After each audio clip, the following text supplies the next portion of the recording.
Hi students, அக்காவோட channel maths test சேனலை நீங்கள் சப்ஸ்கிரைப் பண்ணி வச்சுக்கிட்டிங்கன்னா நான் இப்போ ஒவ்வொரு வீடியோஸும் உங்களை வந்து சரி வாங்க. கொஸ்டின் என்ன கொடுத்துருக்காங்கன்னா மல்டிப்ளை 2 × 3/5 அண்ட் 1 × 4/7 கொடுத்துருக்காங்க. அப்போ இந்த மாதிரி கொடுத்துருந்தாங்க. இதுவும் ஆக்சுவலாக ஒரு ஃப்ராக்ஷன் தான். இந்த மாதிரி ஃப்ராக்ஷனை என்ன சொல்லுவாங்க, மிக்ஸ்டு ஃப்ராக்ஷன் சொல்லுவாங்களா. அப்போ மிக்ஸ்டு ஃப்ராக்ஷனை இம்ப்ராப்பர் ஃப்ராக்ஷனுக்கு எப்படி மாற்றுறதுன்னு பார்த்தோம்னா 5 2s are 10. இதை ரெண்டையும் நீங்கள் மல்டிப்ளிகேஷன் பண்ணணும். இதை ரெண்டையும் ப்ளஸ் பண்ணுற மாதிரி இருக்கும். 5 2s are 10. 10 + 3 வந்து நமக்கு 30. 13/5. டினாமினேட்டர் அப்படி தான் போடணும். அண்டுனால நமக்கு என்ன அர்த்தம், மல்டிப்ளிகேஷன் தான் அர்த்தம். அதே மாதிரி 7 × 1 வந்து 7 + 4 நமக்கு என்னது 11 தானே. அப்போ 11/7. இப்போ பாருங்க, இங்கே 13 இருக்கு, இங்கே 7 இருக்கு. இது வந்து ஆடு, இதுவும் ஆடு. ஆனால் நமக்கு 7 டேபிளில் 14 தானே வரும்.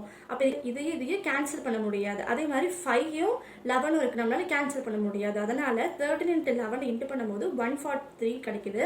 7 × 5 வந்து 35. இந்த சம் உங்களுக்கு புரிஞ்சிருக்குன்னு நினைக்கிறேன். புரியலன்னா கமெண்ட் செக்ஷனில் கேளுங்க அக்கா கிட்ட. பாய்.